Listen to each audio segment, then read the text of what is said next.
Welcome everyone to Color Commentary. We are your popper commentators, Michael Petchik and Adrian Guarzales. How's it going, Adrian? Pretty good, Mike. How are you? Doing all right. It's actually warm here for a change, and I'm not gonna complain. Oh, it's not burn up alive hot in Texas, so Oh, really? glad we all getting what we want. Really? You're actually like below the 100-degree mark?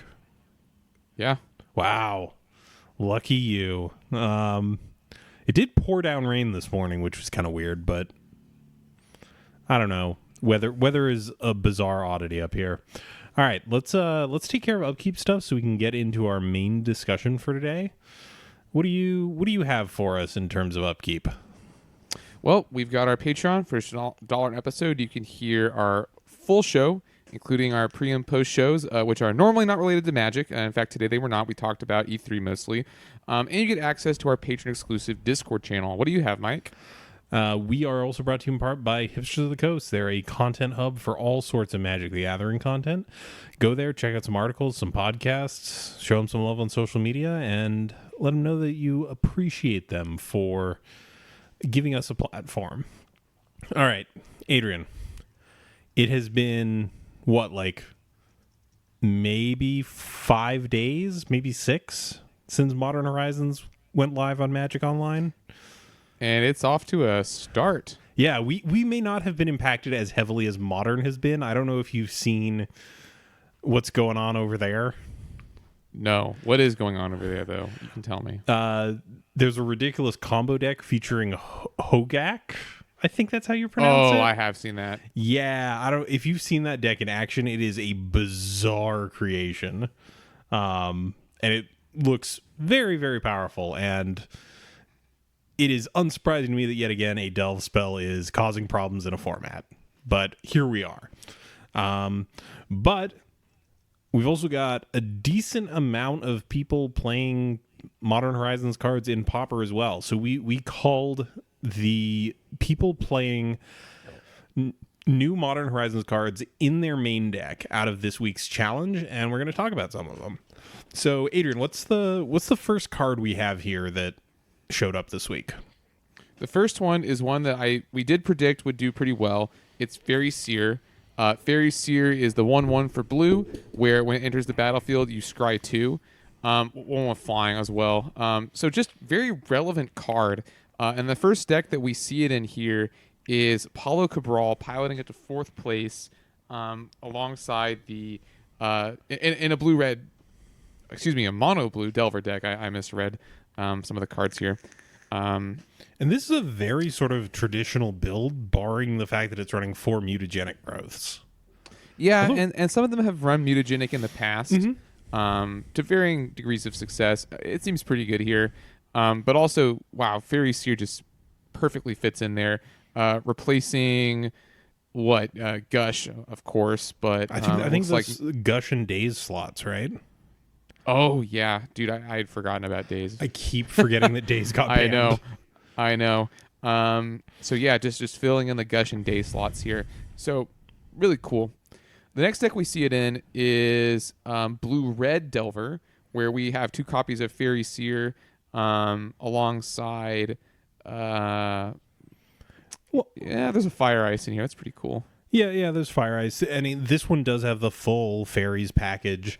Does going up to 10, 12 of these? That's got to pay off in the long run. I can't do the hypergeometric calculations in my head, and I didn't do them beforehand, so I'm not going to make everyone sit here and wait. But I've got to imagine that ups the chances that your spell stutter is actually doing something. Yeah, and I mean, spell stutter for 1 is normally still very good, though. Like, let's not. Yeah. But I think Fairy Seer, it just fits so nicely. You're already running fairies. It combos great with Ninja. Like and like in this deck in particular, this blue-red deck, Nisk is playing Augurs, Miscreants, Spell Stutters, Seers, and Ninjas. Like literally all of these are good to pick up with Ninja. Yeah, I really like that as just sort of a nice slot in there. I think we have one more with Fairy Seer. Yeah, and this is again a blue-red list, and this is the exact same list. It's very close. Some of the and lands are off.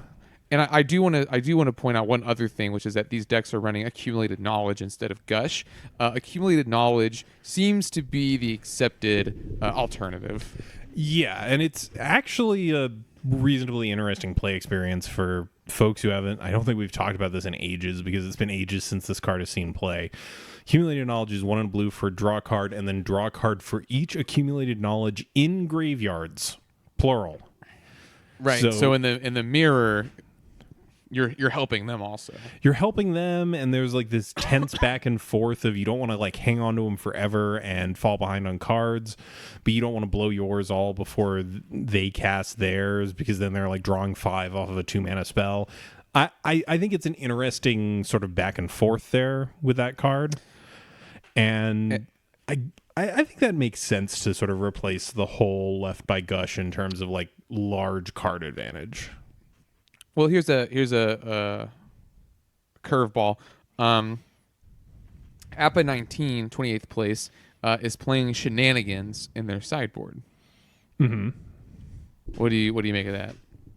I mean, so there's one Gorilla Shaman in there and there's one Shenanigans, so that kind of feels to me like that was a conscious split to test out Shenanigans. I do kind of like it, the fact that you can... Oh, you can even like dredge it back off your accumulated knowledges, or I guess you could technically dredge it off of one of the brainstorm draws. Not a huge fan of that, but you could do it. I don't know. Time will tell about Shenanigans. I don't know if this is the deck where you really want it. Shenanigans kind of feels to me like something that you'd want in a deck that doesn't have a meaningful way to interact with removal. If that makes sense, like a slower deck that can't meaningfully interact with removal, because if you're already in red, Gorilla Shaman is kind of the go-to, and this dodging removal and kind of putting your opponent in this weird place where they have to figure out if they want to bring in graveyard hate for it. I don't know. Jury's still out in my mind on Shenanigans. I don't know how good that card is. Yeah. But I think what we can agree on is that Fairy Seared already pulling its weight. 2 of the decks we just mentioned, Nisk and Paulo Cabral, are in the top 8. So that's a total of 6 copies of Fairy Seer in the top 8. So that means that there's only 2 blue decks in the top 8. What do we... I don't believe that's actually true. I believe that... Oh, my bad. I believe that there was one other Delver deck in the top 8 at least... Not playing, no, just not playing Fairy. Let me pull up the results here. Yeah, the number 1 deck for the week was a blue-red Delver deck that was playing 0 Fairy Seers. A very sort of traditional build of Skred Delver. Also, okay, my bad. Yeah, it's easy enough to miss. Also, third place was another third and second place were also blue decks. So definitely blue is not gone from the format by any stretch of the imagination. But let's get into 2 of the other top 8 deck lists. Yes. Which are mono black. Yeah. Here we are in 2019, and mono black is putting up top 8 finishes in plural. And these are, of course, playing Defile, the black mana for an instant target creature gets -X/-X, where X is the number of swamps you control. And these 2, one of them is a more sort of dedicated mono black plan, and the other one is splashing Dimir Guildmage off of a playset of Dimir Aqueducts. So, do you think Dimir Aqueducts hurts Defile in this deck? I think it does. I mean, like, just looking at raw numbers, like 12 swamps versus 17 swamps. Yeah, and to be clear, I don't know how to say this, Probiscus is playing 4 Baronmoors, 2 Bojuka Bogs, and 4 Dimir Aqueducts. So that's not really a lot of swamps. I mean, so I guess the sweet spot with this, right, is going to be somewhere around 5. Because if you hit 5, that pretty much sets you up to remove most of the format. And like looking at these 2 decks, like 4 Chainer's Edict, both of them, Fish Gristlebrand is playing 2 Tendrils of Corruption, and on top of that, both of them have some number of oubliettes. One of them has Pestilence. Like, you're not hurting for other removal. So I think to be comfortable playing Defile, I'd really want to be somewhere 15 plus in terms of actual like swamps. That's just like gut reaction. I think out of the two of these, I think Defile is a much better fit in Fish Gristlebrand's list.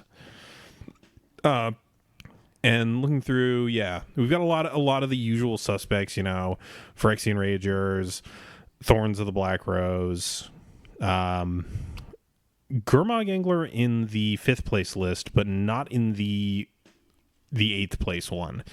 I guess if you had to pick up one of these and enter a tournament with it, which one would you sort of go with just from the hip? I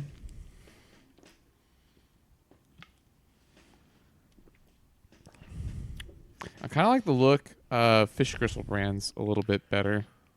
Yeah, I mean, I think like but they're very, very similar.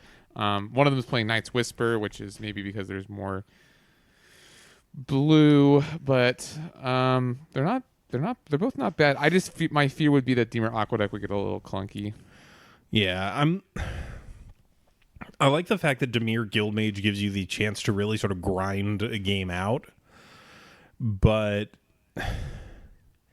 I don't know if one of your premier removal spells for the early game is going to be something that, like, this is a deck like this blue-black deck could very conceivably see no swamps in their opener and a Defile, and that's just not going to be a great opener to keep. Yeah, but clearly still fine. Got 8th place. Yeah, no, that's... I'm not trying to belittle that in any way, shape, or form. That's definitely an impressive result. And yeah, the rest of this is pretty much what I'd expect. Let's talk about the one that you brought up when we were very beginning of planning this. What's the next card that's showing up here? Arkham's Astrolabe. There we go. Labe. Which is a card, for those of you who do not remember, that costs 1 snow mana. It's basically Prophetic Prism, but it only costs 1 snow mana. So Mike and I were curious as to how this would change up decks that want to play this card mana base. Specifically, we sort of wrote off Tron as being able to do this. Well, we were wrong. Billster47 piloted a deck to 6th place that is essentially mono white Tron, playing 10 snow-covered plains and 4 Astrolabes to make that work, but is also splashing Muldrifter and Kervik's Torch as win conditions. So and also Reaping the Graves and like Trickery. There's a lot of splashing there. Yeah. Mike, what do you think of this approach to Tron? I don't know. Looking at this off the bat, this is a very confusing thing for me to see. So obviously, like, we have sort of the traditional pick up your stuff package in 4 Glinthawk, 4 Core Skyfishers, and then also the Thraben Inspectors, which we've come to expect out of the Monarch decks. And that's the point. I don't know. It just... I see what is going on here, right? Like, you have the 4 Prophetic Prisms, you have the 4 Astrolabes on top of that. You want to be able to sort of make that payoff worth it. I just don't know if this is what I would have done to make those work. I do like the fact that it's mostly one color. I do think that works in the deck's benefit. Also, interestingly, this deck is playing 2 copies of Weather the Storm on the sideboard. Yeah. I mean, you got a lot of mana. Most of these spells are not dreadfully expensive. Even like Prismatic Strands, you can flash back for free. The other interesting thing, is that this deck is also playing 4 Prophetic Prisms and is playing Glinthawk and Core Skyfisher and Thraben Inspector. So it's kind of an amalgam between some of the earlier Boros Monarch lists that ran that recursion package and Tron. So you're talking about like the pre-Monarch era? No, I guess I was talking more about when Monarch first became a thing before the Boros bully list really got big. Okay. But yeah, now that you mention it, yes, it is with Mole Drifter. It is a lot like the old Boros Kitty decks, but it's just a Tron deck instead of a dirtily mid-range deck. Yeah. It's kind of a weird one, and I don't want to comment on this too much. I kind of want to see how this plays out in the upcoming weeks because But it is exciting. It's very it is strange. Exciting. Yeah. But it's cool. Yeah. It's cool because it's new. Yeah. What other... Follow that with... Yeah? I was going to say Methodical in 12th place. Playing the bully-ish version of this. I mean, it's a Methodical deck, so it's got, Seeker of the Way and Searing Blaze, but also choosing to play for Prof Prism and for Arkham's Astrolabe instead of one or the other. And we're looking at 10 snow-covered sources here. That's got to be decent odds, right? Of being able to hit this on one. Yeah, 10 seems fine. The other deck's playing 10. This deck's playing 10. It's not like the other deck where the more swamps, the better. Once you have snow mana, you have snow mana. Arkham's Astrolabe can also cast itself because it is a snow permanent. Mm-hmm. Excuse me. So that's not nothing. Yeah, you can turn any mana that you have open into snow mana with one of these. Right. So once you cast one, you're set to cast the rest. Yeah. I mean, this seems like a pretty reasonable home for this sort of thing. I'm not sure.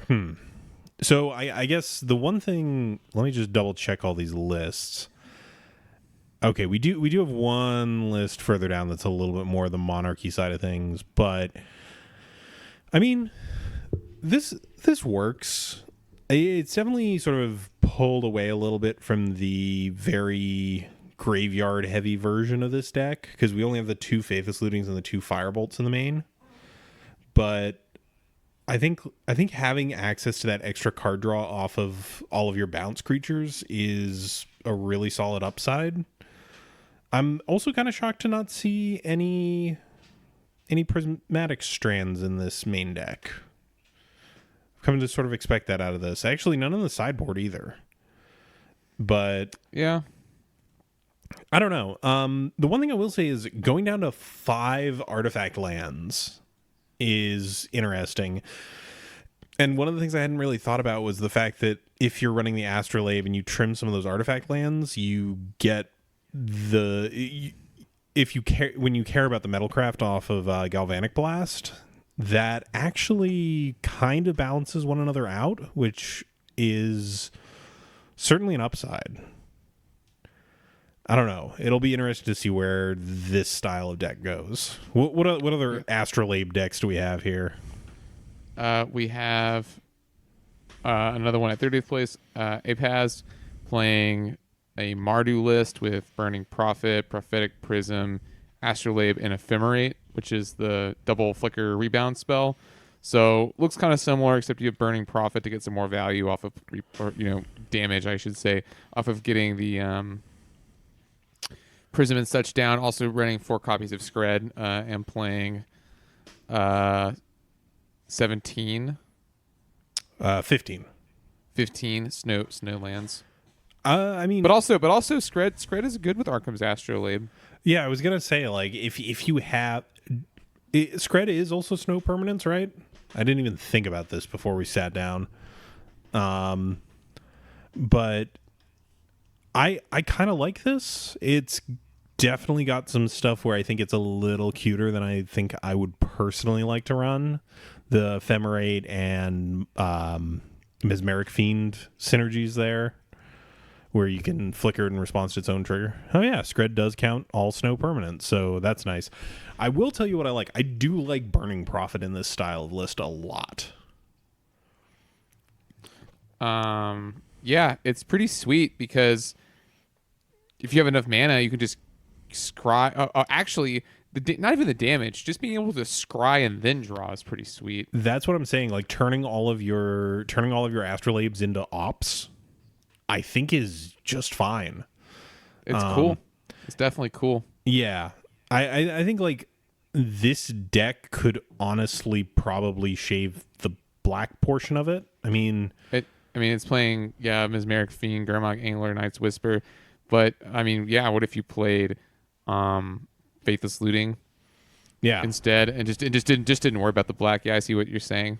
Like I think you could make the mana work a little bit better here for you, and I think that would still result in a pretty reasonable deck. And then you do have the options of like bringing back in an artifact package with some of the lands and that sort of stuff. But yeah, I do actually earnestly like Burning Prophet quite a bit in these sort of more mid-rangey decks, in terms of, especially if you keep casting rocks that draw you cards.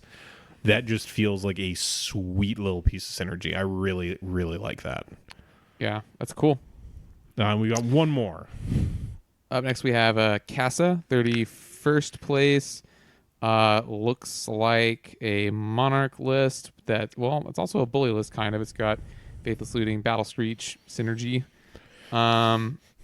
Also playing 4 Prophetic Prisms and 4 Astrolabes, so I guess that's just sort of the trend right now. Yeah. I mean, why not? Like, you'll note that they've gone down a couple of copies of Palace Sentinels.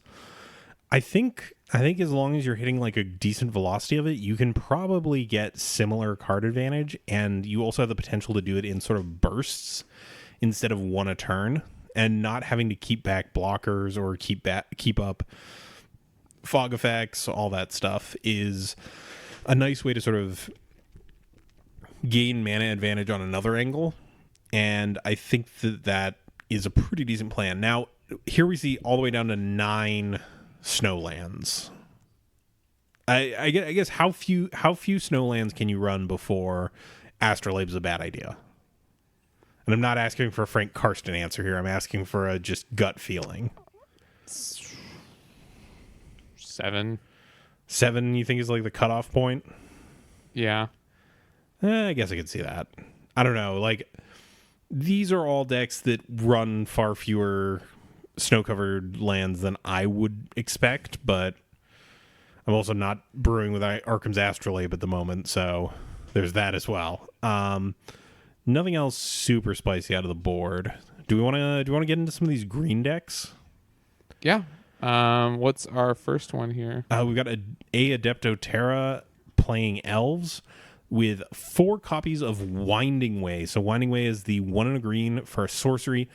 Look at the top, choose land or creature. Reveal the top 4 cards of your library, and put all of the chosen cards, all the cards of the chosen type into your hand. The rest go to your graveyard.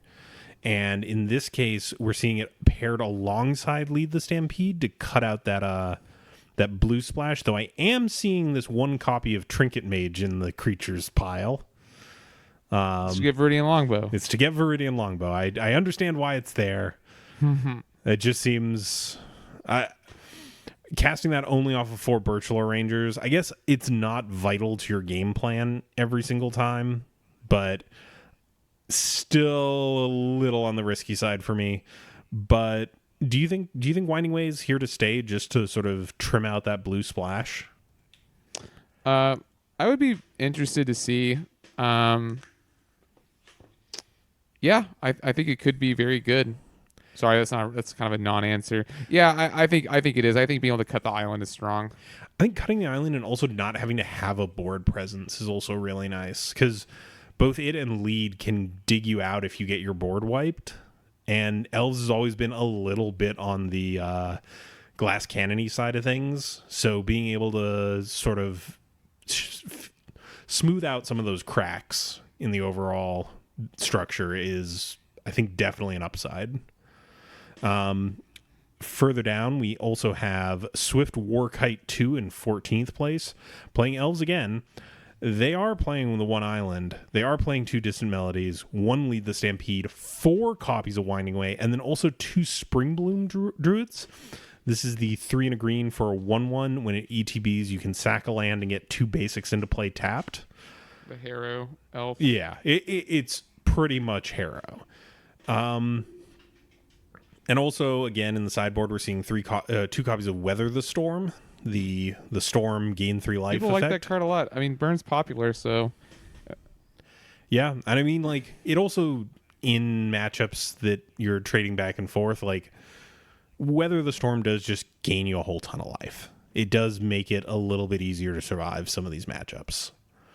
I guess out of these two elves lists, is one of these more or less appealing to you? Are you for cutting that blue splash or? Yeah, I'd be very interested in trying it out. I would have always, of course, referenced the Maverick Girl, Yeah. but I would be very curious to try the mono green list. Yeah, it does look nice to just kind of have that consistency. That does feel like it's a pretty solid value add. What's the next card that showed up this week? The next card is Savage Swipe, and I actually have to remember what that one does. I think it gets +2/+2, and then they fight. It only gets the +2/+2 if it has exactly 2 power. Okay, right. So, yeah, it gets +2/+2 if they have. Oh, sorry, I gotta look at it again. If their power is 2, thank you. Yep. And then they fight. So that's a lot of cards in Stompy specifically. So Diego Brando in 11th place. Put that to good use. Putting that in a Stompy list. 2 in the main and 1 on the board. So I guess the real question is Stompy back? Because I think we can sort of cover this list in Green Prinny's 17th place list. And sort of the same conversation. They're basically the same. It's really just is Stompy back? I mean, it's definitely not in as bad a place as it was before, and I'm seeing some interesting things going on here. Like both of them are running Moldervine Cloak, the dredgeable pump aura, which I think is an interesting way to sort of help mitigate the fact that you don't have any real card advantage in this deck. I don't really know. I think it's in a much better place just because you're not trying to keep up with decks that just drown you in card advantage. And I think the fact that Savage Swipe also neatly answers some of the sort of more dirtily bodies on the ground. Like I know we've talked about in the past, there are definitely people who think that Augur has been stifling aggro decks. Savage Swipe is definitely a way to get through those Augurs and also then get in for 4 damage. Because like if you're on the draw, you go turn 1, Nettle Sentinel, your opponent does something turn 1, passes, you turn 1 Nettle Sentinel, pass back to them, turn 2, they go, okay, cool, we'll put down this Augur Bolus, have a wonderful time, and then you can just untap, Savage Swipe, get in for 4, play something else, move on with your life. I like this. I think it's a solid include, and I think I like the fact that it's main deckable. I think that's the big thing for me. Me too. I think the biggest problem with it is that it is kind of a nombo with Rancor unless you have it on an Eldrazi Scion token. The deep plays. But it is kind of a nombo with one of the best cards in the deck. That's the only problem I have with it. It does kind of get into weird spots there, doesn't it? I definitely like it, but I don't know if it makes Stompy tier 1 again. I think again we need some more time to figure this out and see where the format sits in like a month or so, but I think it certainly is a big boon to the deck.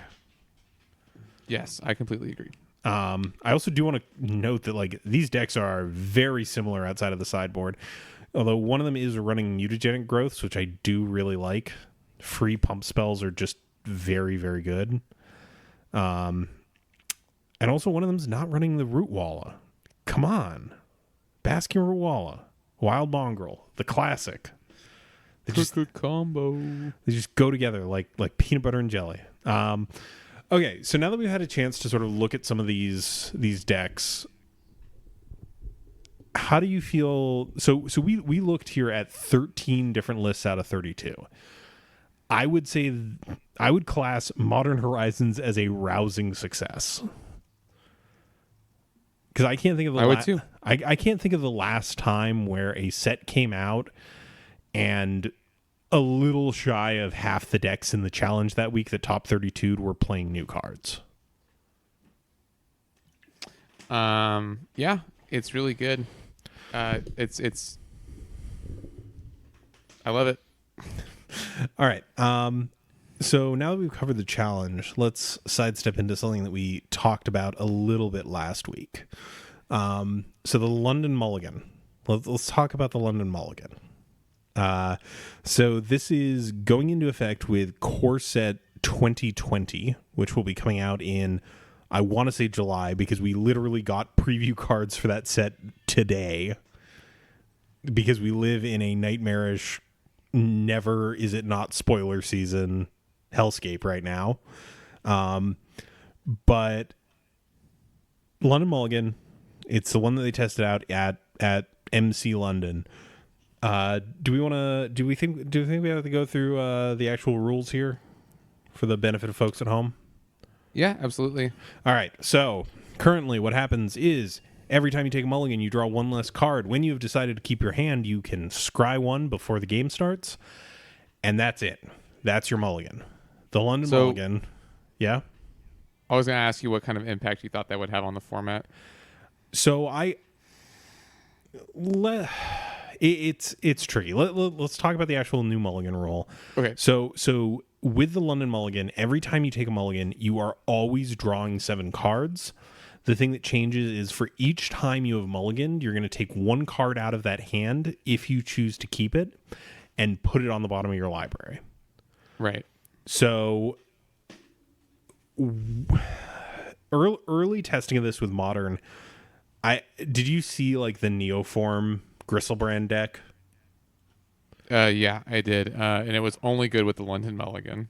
It was still like, it still could win. It just upped the chances a lot with the London Mulligan. So this way, I think on average it is good for most formats of Magic. I don't think it's good for Vintage and Legacy specifically, and people have opinions on it in Modern. But I think for Pauper, Standard, and Limited, I think it's kind of a home run. I don't think that we have enough degenerate combo decks that this really sort of pushes the format to that sort of style of play where it's very uninteractive and very linear. But I don't know. Like, I don't think this is going to make One Land Spy like a tier 1 deck. No, I don't either. But I am, as I've discussed on the show before, I am a fan because I do think it will reduce the amount of non-games. Yeah. I think in particular, decks that function with a very low land count are really going to love this. And I'm thinking that honestly, more than Savage Swipe, I think Stompy is going to like this rule. I think the fact that Stompy is probably going to be able to maybe just trim 1 land, knowing that their mulligans are going to resolve a little bit better. And that's going to free up another slot for something that's actually going to work to get your opponent dead, because that's not a deck that needs to have a whole ton of lands in play. It just needs at least like 2, maybe 3. So I think decks like Stompy are going to benefit from this, and I think Elves is going to be one of the biggest winners. Just because you'll be able to mulligan down to 1 land plus accelerants and business. Yeah, I do think that the low land count decks are the ones that are going to benefit from this. And my biggest concern is that we're going to start seeing people like trimming lands in decks that don't need it. Yeah. Because there's kind of the gut reaction of, well, my mulligans get better and I shouldn't worry as much about like not hitting land on my 7. I can maybe trim some cards because every hand's going to be a 7. I'm just going to not throw away lands. It's a tricky one. I am really excited for it though, especially in Limited. I think that's the format that will benefit from it the most. But I think Pauper as a whole is going to be a better place for it. Especially, we don't have that many like oppressive hate cards, I think is the other thing. Like if we had like Stony Silence and stuff like that, I think it would be much worse for the format.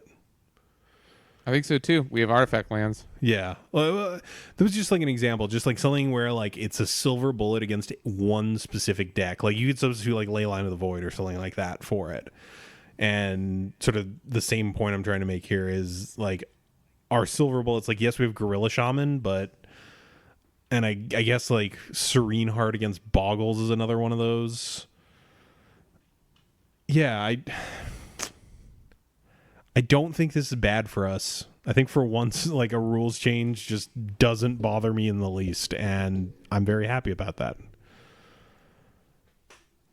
Me too. I think it's going to be good.